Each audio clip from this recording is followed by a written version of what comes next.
না, যে পারে সে সবই পারে।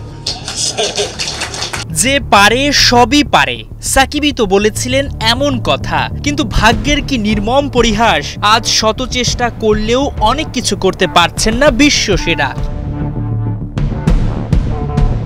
একটা সময় ছিল যখন ক্রিকেটীয় পারফরমেন্সের সংবাদের শিরোনাম হতেন সাকিব, ভুরি ভুরি রেকর্ড গড়ে প্রশংসায় ভাসতেন টাইগার তারকা। কিন্তু সময়ের পালা বদলে আজ খবরের পাতায় বড় করে ছাপা হচ্ছে সাকিবের নামে যত অভিযোগ আর ব্যর্থতার গল্প।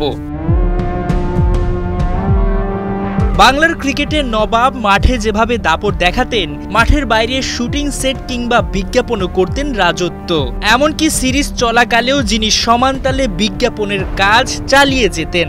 এর বাইরে সাকিবের ফেসবুক পেজ জুড়েও চলত বিভিন্ন প্রতিষ্ঠানের প্রচার। কিন্তু হঠাৎ করে যেন সবকিছু থমকে গেছে। শুটিং সেটে আর তার দেখা মেলে না, কারণ দেশে যে ফিরতে পারছেন না সাকিব। অন্যদিকে তার ব্যস্তবহুল ফেসবুক পেজেও হয় না বিজ্ঞাপনের প্রচার।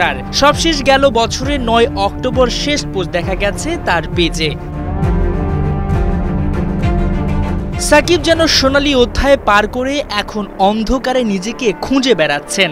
দেড় যুগের ইন্টারন্যাশনাল ক্রিকেট ক্যারিয়ারের শেষ পর্যায়ে এসে সংবাদের হেডলাইন হচ্ছেন অবৈধ বোলিং অ্যাকশনের জন্য। কেবল ব্যাটার হিসেবে তাকে চ্যাম্পিয়ন্স ট্রফিতে রাখতে পারেনি বিসিবি। অথচ এই টুর্নামেন্ট খেলতে কি চেষ্টাটাই না করেছিলেন তিনি।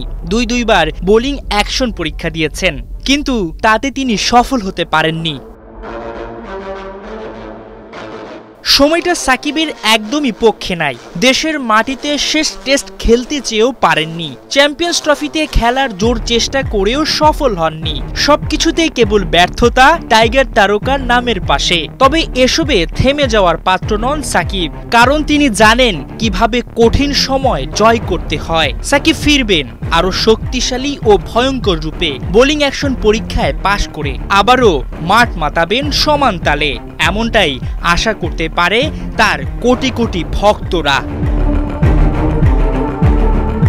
মাহমুদুল হাসান সজীব, ৭১।